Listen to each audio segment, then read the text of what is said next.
Before we go into Dr. Allison's report, I want to give a brief background to our current section, the future of nursing 2020 to 2030, charting a path to achieve health equity. This is NANNA's 10th section on the future of nursing. It tells that we're very passionate about this, and also a good segue from Dr. Sina's report. She's truly captured a lot of the things that speaks to health disparity and social determinants of health. But just to give a brief background on the future of nursing, in 2009, Robert Wood Johnson partnered with the Institute of Medicine to produce the report on the future of nursing, leading change, advancing health, which set the vision of 2020. The committee provided a framework and a blueprint for providing nursing education, ensuring nurses practice to the full extent of their education, and also to provide opportunities for nurses to lead.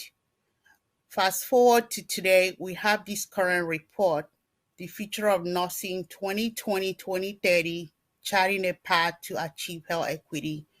This kind of describes the role of nurses in providing health of individuals, families, and communities by addressing social determinants of health and providing effective, efficient, equitable, and accessible care for all across the care continuum, as well as identifying barriers to achieving this goal.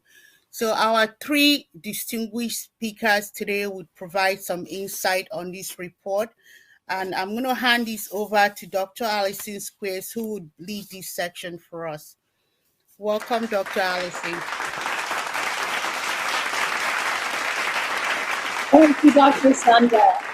As always, it's my honor to be here presenting with NANNA. I had such a good time the last time I worked with you all that I could not resist coming back to at the invitation to speak. So my role today is to talk about the National Academy of Medicine, formerly known as the Institute of Medicine, what it does and how the consensus report study process happens. And most people are usually not aware of what the National Academy of Medicine does or how it does it. So the important thing, so giving insight into this process helps lend some credibility to the strength and the rigor behind the consensus study.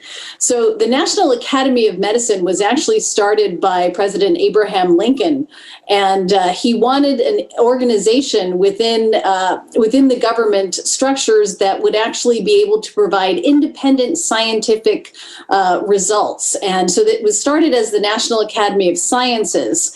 And basically, they could be hired to produce as objective a result as possible. Also, a nonpartisan result, which is really important. And so, because of that, the National Academy of Sciences, over the years, has produced some of the major significant reports for the country across all areas of the sciences, including the social sciences and medicine, along with engineering as well. So, the National Academy of Medicine was founded as the Institute of Medicine in 1970. And it was because of the growing amount of medical research that it was thought that we needed a separate branch specifically focused on health and medicine. And so when a consensus study happens, what you do with the consensus study is you convene experts from around the country, and these are people who are nominated by National Academy of Medicine members or people who have significant track records in the field in terms of their contributions to science and to the advancement of a profession like nursing. And the consensus process convenes these experts. They can come from a range of backgrounds and a range of views, and that's part of the process. And the whole consensus study process is meant to be entirely confidential so that people can speak freely in the meetings and express their views as they deem appropriate to building the content and coming up with the design, with the content of the report itself. And normally, and anyone can actually commission a National Academy of Medicine report. So this is where Robert Wood Johnson came in to fund the National Academy of Medicine, the Future of Nursing report. And it was unusual actually to have a member of the funder on the consensus study as part of the key staff in this case, but an exception had been made before, so they allowed it this time. That was Dr. Sue Hassmiller, who was the funder representative as part of developing the report. And so when the report, of course, the initial plan was convened beginning in March of 2019 and be able to produce and put out the report in 2020 with the anniversary of Florence Nightingale's birth and also her death in 2020.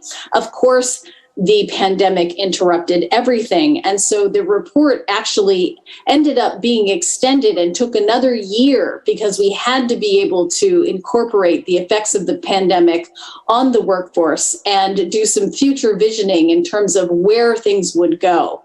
And from where we started at the beginning of the report ended up being a very different place from where we ended up. When all of the events with George Floyd and the American public becoming more sensitized to really the ravages of systemic racism and discrimination on many members of the American public, particularly among Black, Indigenous, and people of color communities. This was a really important piece to integrate into the report as best as we could, being able to tackle this and put it out there in the forefront. And so the theme around equity became a critical component of the report. And this, of course, was very intense because there's so much that one could add in here and so many facets to address around equity, around improving workforce diversity, around reducing health disparities and outcomes among marginalized populations. And so because of this, it is one reason why it took so much longer than we expected, in addition to capturing the effects of the pandemic, which we know has disproportionately affected communities of color. And so when we look at the final product, it's one of these things where a teacher once told me that a good policy is actually where no one is happy. And so in some ways, the Future of Nursing report, in many ways, it advanced and put out there many ideas that were long overdue to be included into our lexicon, into our thinking about nursing and the future and how we can tackle health disparities. But in some ways, it also didn't go far enough. And it's difficult to include everything and get it all there. But I look at this as it's a start, because there's no excuse anymore not to include the content about addressing diversity, about strengthening communities, about reducing health disparities, and making the nursing workforce look more like the general U.S. population. And so with that, I will pass this over to Dr. Vivian Pierce McDaniel, Vivian's going next, or Dr. Grace. Sorry, I'm passing it over to Dr. Grace next.